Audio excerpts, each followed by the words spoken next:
comment dito sa kung mga zay video bitaw kang i-upload mga day about anang suporta sa bata mga day. Tapos na nag-comment. Ako siyang basahon sa POV na ko mga inday kay ngani gyapon ako reaction tong time nga nakabalo ko nga niingon ng DSWD nga dili ako daw mapugos ang papa kung walay kwarta ganan. Mo gyud ang ingon sa DSWD, huy, pabasaha og family code art article 201 mangita og means maka-provide bisag gamay kay obligasyon na very wrong ha ha ha, but to save us from stress kaya ako and everything. No support, no problem. Di lang magpabangbuang kay basta ma-pearly shell. O single ma'am, gyapon siya mga zay, pero di ko mo kunin to details sa iya mga zay kay katong time nga na single ma'am na-shock ko pero wala gyud ko ni PM niya mga zay kay akong gi kuan yung privacy. Akong gi usito gani, akong gi-respect. Bitaw mga zay katong time nga na single ma'am di siya. Dili na ba storya pero pero mga zay kanang syempre curious kay ko mga day kay kanang nailaw na ko na siya mga day for a long time siya ang reason kanang ako sa 5 month to karon mga day. Tapos grabe na gid mga zay taas gid ka pa na ako na curious gid ko pero ko nag PM mga zay kay ilahan mo ko Facebook duha kay kanang hilom ba nga lalaki og saya hilom so kinsa lang good ko para gid mag PM mangutan na basta di pa sad siya ready pero katong time mga zay nga medyo ni gawas-gawas na siya mga day ko nag PM sa iya ha pero wala ko nangutan sa nahitabo okay ko kabalo gid sa nahitabo nala ko gi-stress sa iya makarelate ning duha ana lang pero ako nung tanang on details nga ha nga na day ana wala.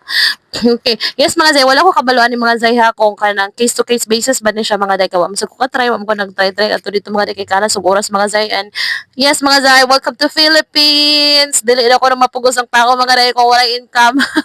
Pero kato siya mga day kay excuse me mga day, kuan siya mga day ha ka ng estudyante o eskwela pa. May eskwela pa to siya mga inday. Ang papa atong katong sa ko ang amiga mga day nga dili gignan ako amiga nga kanang di daw ko na mapugos kay kung wala daw mo tingin sa DSWD. Di ko kabalogin kung case to case pero kung sa mga dagko na tingali day marag di na siya sa mga sakto nag-edad nga mangita na trabaho marag di na siya ga-apply mga day. Wasad ko kabalo pero mo lagi man nga day no support, no problem. Basta di lang yun magpabangbuang mga zay kay basig kung tinudoon na mo, ambot lang yun. Di na ba mo estudyante? Kaniyang ko na, hindi estudyante. Ako pa din estudyante. Mora gid ako ang mga day, wala akong pagunitan. Hangtod sa wala ay makaabot sa kuwang storya mga day. Kay katong ni Agi mga day, bago pa mi nag-separate ways, mga zay na ako na dunggan, ipalampas lang sa nako sa bugso ng damdamin. Masugdan lang sa nako mga day, tagan ako sa chance. Pero kung naagali pa maabot sa kuwang mga storya mga day, nga di maayo, diha. Diha, magampo lang yun siya mga day di kaabot. Kay na, og makaabot sa kuha man tinudon gina ko siya mga day. Bisan pagkalas kay oras mga day, or bisan asa may magabot man tinudon gina ko siya. Dali man ka nang, wa siya hatag-hatag sa bata. 3 years old ang bata, kaming may mga day, wa jud siya katag mga day. Nakatag siya 1,000 pesos. Oh my God. Bisan pag piso-piso na kung adlaw sa kuha na mga day, magsilbi ang 1,000 pesos mga day. 3 years old ng bata. So, ano siya mga day, no? So, mga single mom dra laban. Oh, mangin kamot kita mga day, di man ta pungkol, pero kanang syempre base to base gyapon mga day kay katuka ko friend pun mga day kay wa man gud sa try batanon pa sad siya mga day manghudon ako kayo siya niya syempre mga day lisod ba gid kayo pero batanon patano may tagpare-parehan ako mga day na single mom at the age of 29 yeah.